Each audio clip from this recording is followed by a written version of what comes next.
HJ ಅಕಾಡೆಮಿಗೆ ಎಲ್ಲರಿಗೂ ಸ್ವಾಗತ.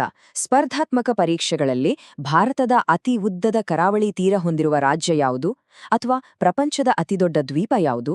ಈ ತರಹದ ಪ್ರಶ್ನೆಗಳು ಪದೇ ಪದೇ ಬರ್ತಾನೆ ಇರುತ್ತವೆ.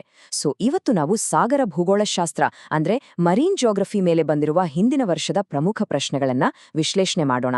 ಇದರಿಂದ ನಿಮ್ಮ ಪರೀಕ್ಷಾ ಸಿದ್ಧತೆ ಇನ್ನಷ್ಟು ಸ್ಟ್ರಾಂಗ್ ಆಗತ್ತೆ. ಒಂದು ವಿಷಯ ನೆನ್ಪಿಡಿ, ನಮ್ಮ ಚಾನೆಲ್ನಲ್ಲಿ ಪ್ರತಿ ವಿಷಯದ ಬಗ್ಗೆ ಸಂಪೂರ್ಣವಾದ ಸ್ಟ್ರಕ್ಚರ್ಡ್ ವಿಡಿಯೋಗಳು ಪ್ಲೇಲಿಸ್ಟ್ಗಳಲ್ಲಿ ಲಭ್ಯವಿದೆ. ಹಾಗೆ ಪ್ರತಿದಿನದ ಪ್ರಚಲಿತ ವಿದ್ಯಮಾನಗಳನ್ನ ಬೇರೆಯವರಿಗಿಂತ ವೇಗವಾಗಿ ತಿಳಿದುಕೊಳ್ಳಲು ನಮ್ಮ ಚಾನೆಲ್ಗೆ ತಪ್ಪದೇ ಸಬ್ಸ್ಕ್ರೈಬ್ ಮಾಡಿ, ಬೆಲ್ ಐಕಾನ್ ಒತ್ತಿ. ಸರಿ, ಹಾಗಾದರೆ ಪರೀಕ್ಷೆ ದೃಷ್ಟಿಯಿಂದ ಯಾವ ವಿಷಯಗಳು ಅತಿ ಮುಖ್ಯ ಅಂತ ನೋಡೋಣ. ಹಿಂದಿನ ಪ್ರಶ್ನೆ ಪತ್ರಿಕೆಗಳನ್ನ ಸರಿಯಾಗಿ ಅನಾಲಿಸಿಸ್ ಮಾಡಿದ್ರೆ ನಾವು ಎಲ್ಲಿ ಹೆಚ್ಚು ಗಮನ ಕೊಡಬೇಕು ಅನ್ನೋದು ಕ್ಲಿಯರ್ ಆಗಿ ಗೊತ್ತಾಗತ್ತೆ. ಬನ್ನಿ ಶುರು ಮಾಡೋಣ. ಇವತ್ತು ನಮ್ಮ ಕಲಿಕೆಯ ಪಯಣ ಹೀಗಿರ್ಲಿದೆ. ಮೊದಲಿಗೆ ನಾವು ಜಗತ್ತಿನ ಸಾಗರಗಳ ಬಗ್ಗೆ ಒಂದು ಗ್ಲೋಬಲ್ ವ್ಯೂ ತೆಗೆದುಕೊಳ್ಳೋಣ. ನಂತರ ಅವುಗಳ ಆಳಕ್ಕಿಳಿದು ಅಲ್ಲಿರೋ ವಿಶೇಷತೆಗಳನ್ನ ನೋಡೋಣ. ಅಲ್ಲಿಂದ ನೇರವಾಗಿ ಭಾರತದ ಕರಾವಳಿ ಮತ್ತೆ ದ್ವೀಪಗಳ ಕಡೆಗೆ ಬರೋಣ.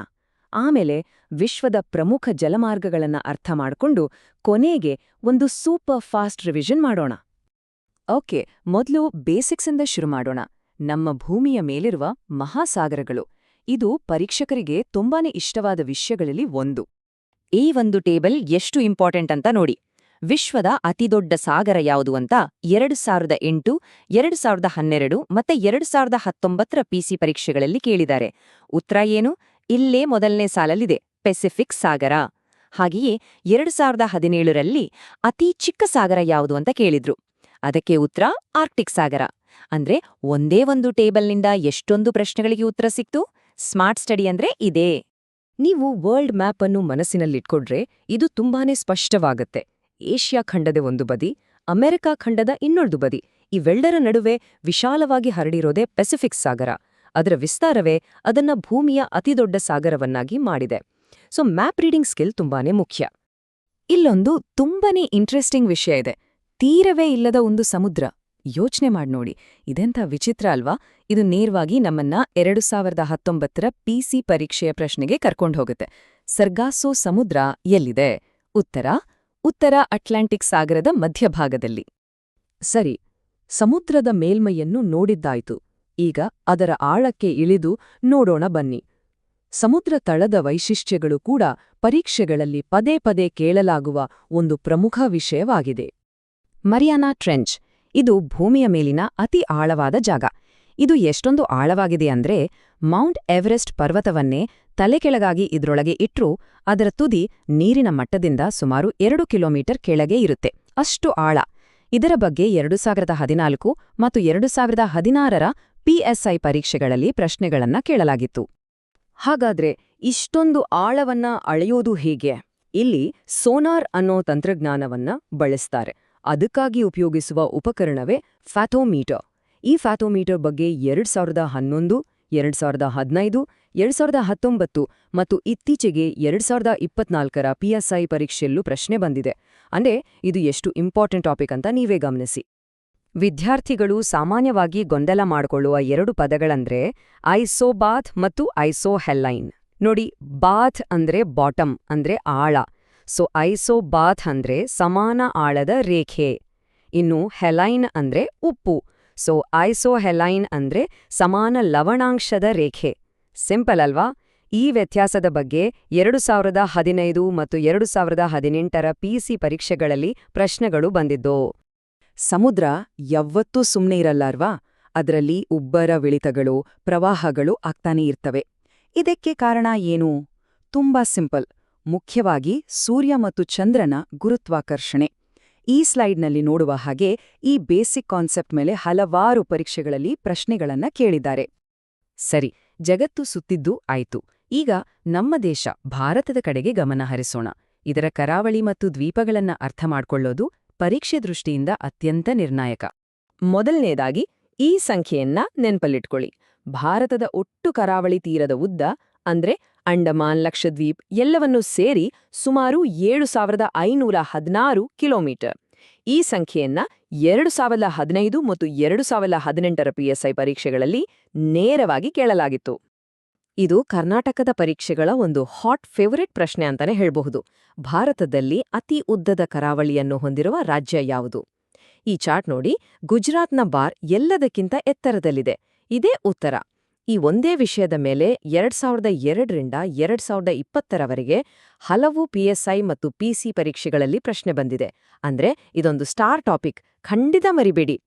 ಭಾರತವನ್ನ ಪರ್ಯಾಯ ದ್ವೀಪ ಅಂದ್ರೆ ಪೆನಿನ್ಸುಲಾ ಅಂತ ಕರಿತೀವಿ. ಯಾಕಂದ್ರೆ ಇದು 3 ಕಡೆ ನೀರಿನಿಂದ ಆವೃತವಾಗಿದೆ. ಈ ಪದದ ಬಗ್ಗೆನೂ ಪರೀಕ್ಷೆಗಳಲ್ಲಿ ಕೇಳಿದ್ದಾರೆ. ಹಾಗಾದ್ರೆ ಎಷ್ಟು ರಾಜ್ಯಗಳಿಗೆ ಕರಾವಳಿ ತೀರ ಇದೆ? ಉತ್ತರ 9. ಇದನ್ನು ಕೂಡ ನೆನ್ಪಿಡಿ. ಇನ್ನು ನಮ್ಮ ಕರ್ನಾಟಕದ ಪಶ್ಚಿಮಕ್ಕಿರುವ ಸಮುದ್ರ ಯಾವುದು? ಅರಬ್ಬಿ ಸಮುದ್ರ. ಈ ತರದ ಬೇಸಿಕ್ ಪ್ರಶ್ನೆಗಳು ಕೂಡ ಹಲವಾರು ಪರೀಕ್ಷೆಗಳಲ್ಲಿ ಬಂದಿವೆ. ಈಗ ನಮ್ಮ ದ್ವೀಪಗಳನ್ನ ಬೇರ್ಪಡಿಸುವ ಚಾನೆಲ್ಗಳನ್ನ ನೋಡೋಣ. ನೆನ್ಪಿಡಲು ಒಂದು ಸುಲಭವಾದ ಟ್ರಿಕ್ ಇದೆ. ಅಂಡಮಾನ್ ಮತ್ತೆ ನಿಕೋಬಾರ್ ಅನ್ನೋ 2 ದೊಡ್ಡ ಭಾಗಗಳ ಮಧ್ಯೆ ಇರೋದು 10 ಅಂದ್ರೆ 10 ಡಿಗ್ರಿ ಚಾನೆಲ್. ಇದು ಪದೇ ಪದೇ ಬರುವ ಪ್ರಶ್ನೆ. ಅದೇ ರೀತಿ ಲಕ್ಷದ್ವೀಪ ಮತ್ತು ಮಾಲ್ಡೀವ್ಸ್ ದೇಶವನ್ನ ಬೇರ್ಪಡಿಸೋದು 8 ಡಿಗ್ರಿ ಚಾನೆಲ್. ನೋಡಿ, ಮ್ಯಾಪ್ ಬೇಸ್ಡ್ ನಾಲೆಡ್ಜ್ ಎಷ್ಟು ಮುಖ್ಯ ಅನ್ನೋದಕ್ಕೆ ಇದೊಂದು ಅದ್ಭುತ ಉದಾಹರಣೆ.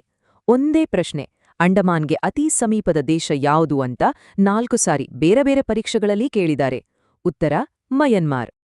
ಈಗ ಮತ್ತೊಮ್ಮೆ ಜಾಗತಿಕ ಮಟ್ಟಕ್ಕೆ ಹೋಗೋಣ. ಈ ದೊಡ್ಡ ದೊಡ್ಡ ಸಾಗರಗಳು ಹೇಗೆ ಒಂದಕ್ಕೊಂದು ಸಂಪರ್ಕ ಹೊಂದಿವೆ ಮತ್ತೆ ವಿಶ್ವದ ಕೆಲವು ಪ್ರಮುಖ ದ್ವೀಪಗಳು ಯಾವುವು ಅಂತ ನೋಡೋಣ. ಈ ಕಾಲುವೆಗಳನ್ನ ಜಾಗತಿಕ ವ್ಯಾಪಾರದ ಶಾರ್ಟ್ಕಟ್ಸ್ ಅಂತ ಕರಿಬಹುದು. ಪನಾಮಾ ಕಾಲುವೆ ಅಟ್ಲಾಂಟಿಕ್ ಮತ್ತು ಪೆಸಿಫಿಕ್ ಸಾಗರಗಳನ್ನ ಜೋಡಿಸಿದ್ರೆ, ಸೂಯೆಸ್ ಕಾಲುವೆ ಯುರೋಪ್ ಮತ್ತು ಏಷ್ಯಾದ ನಡುವಿನ ದಾರಿಯನ್ನ ಕಡಿಮೆ ಮಾಡುತ್ತೆ. ಈ 3 ಕಾಲುವೆಗಳ ಬಗ್ಗೆ ಹಿಂದಿನ ಪರೀಕ್ಷೆಗಳಲ್ಲಿ ಪ್ರಶ್ನೆಗಳು ಬಂದಿವೆ, ಸೊ ಇದನ್ನ ನೆನಪಿಟ್ಕೊಳ್ಳೋದು ತುಂಬಾನೇ ಅಗತ್ಯ. ಇನ್ನೊಂದು ಸ್ಟಾರ್ ಪ್ರಶ್ನೆ, ವಿಶ್ವದ ಅತಿ ದೊಡ್ಡ ದ್ವೀಪ? ಉತ್ತರ ಗ್ರೀನ್ಲ್ಯಾಂಡ್. ಇಲ್ಲಿ ತುಂಬಾ ಜನ ಆಸ್ಟ್ರೇಲಿಯಾ ಅಂತ ತಪ್ಪು ಮಾಡ್ತಾರೆ. ನೆನಪಿಡಿ, ಆಸ್ಟ್ರೇಲಿಯಾ ಒಂದು ದ್ವೀಪ ಅಲ್ಲ, ಅದು ಒಂದು ಖಂಡ. ಹಾಗೆ ಇಂಡೋನೇಷ್ಯಾ ಅತಿದೊಡ್ಡ ದ್ವೀಪ ಸಮೂಹ ಅಂದ್ರೆ ದ್ವೀಪಗಳ ಗುಂಪು. ಈ ಪ್ರಶ್ನೆಯನ್ನ 2021ರ SDF ಪರೀಕ್ಷೆಯಲ್ಲಿ ಕೇಳಿದ್ರು. ಈ ವ್ಯತ್ಯಾಸಗಳು ಸ್ಪಷ್ಟವಾಗಿ ಗೊತ್ತಿರಬೇಕು. ಸರಿ, ಇಷ್ಟೊತ್ತು ಕಲ್ತಿದ್ದನ್ನೆಲ್ಲ ಒಮ್ಮೆ ವೇಗವಾಗಿ ನೆನ್ಪು ಮಾಡ್ಕೊಳ್ಳೋಣ. ರೆಡಿ ತಾನೆ? ಬನ್ನಿ ಒಂದು ಕ್ವಿಕ್ ರೌಂಡ್ ಹೋಗೋಣ. ಸರಿ, ಒಂದು ತ್ವರಿತ ಪುನರಾವರ್ತನೆ. ಅತಿ ಆಳವಾದ ಕಂದಕ ಯಾವುದು? Mariana trench. ಸಾಗರದ ಆಳ ಅಳೆಯುವ ಉಪಕರಣ ಫ್ಯಾಥೋಮೀಟರ್. ಭಾರತದ ಅತಿ ಉದ್ದದ ಕರಾವಳಿ ಹೊಂದಿರುವ ರಾಜ್ಯ ಗುಜರಾತ್. ಅಂಡಮಾನ್ ಮತ್ತು ನಿಕೋಬಾರ್ ಅನ್ನು ಬೇರ್ಪಡಿಸುವುದು 10 ಡಿಗ್ರಿ ಚಾನೆಲ್. ವಿಶ್ವದ ಅತಿ ದೊಡ್ಡ ದ್ವೀಪ ಗ್ರೀನ್ಲ್ಯಾಂಡ್. ಈ ಅಂಶಗಳು ನಿಮ್ಮ ಪರೀಕ್ಷೆಯಲ್ಲಿ ನೇರವಾಗಿ ಅಂಕಗಳನ್ನ ತಂದುಕೊಡಬಲ್ಲವು. ನಮ್ಮ ಈ ಪ್ರಯತ್ನ ಮತ್ತು ಈ ರೀತಿಯ ವಿವರವಾದ ವಿಶ್ಲೇಷಣೆಗಳು ನಿಮಗೆ ನಿಜವಾಗಿಯೂ ಉಪಯುಕ್ತವಾಗಿದ್ರೆ ದಯವಿಟ್ಟು ನಮ್ಮ ಚಾನೆಲ್ಗೆ ಸಬ್ಸ್ಕ್ರೈಬ್ ಮಾಡುವ ಮೂಲಕ ನಿಮ್ಮ ಬೆಂಬಲವನ್ನ ಸೂಚಿಸಿ. ಇದು ಇನ್ನಷ್ಟು ಉತ್ತಮ ಗುಣಮಟ್ಟದ ವಿಷಯವನ್ನು ತರಲು ನಮಗೆ ಪ್ರೇರಣೆ ನೀಡುತ್ತದೆ. ನೋಡಿ, ವಿಷಯ ತಿಳಿದುಕೊಳ್ಳುವುದು ಮೊದಲ ಹೆಜ್ಜೆ, ಆದರೆ ಅದನ್ನ ಅಭ್ಯಾಸ ಮಾಡುವುದು ಅಷ್ಟೇ ಮುಖ್ಯ. ನಾವು ಚರ್ಚಿಸಿದ ಎಲ್ಲಾ ವಿಷಯಗಳನ್ನ ಪರೀಕ್ಷೆ ರೂಪದಲ್ಲಿ ಅಭ್ಯಾಸ ಮಾಡಲು ನಮ್ಮ study MCQ by HGA academy app ಬಳಸಿ. ಅಲ್ಲಿ ನಿಮ್ಮ ಪ್ರಗತಿಯನ್ನ ಕೂಡ ಟ್ರ್ಯಾಕ್ ಮಾಡಬಹುದು. ನಮ್ಮೊಂದಿಗೆ ಈ ಕಲಿಕೆಯ ಪಯಣದಲ್ಲಿ ಭಾಗಿಯಾದದ್ದಕ್ಕೆ ಧನ್ಯವಾದಗಳು. All the best.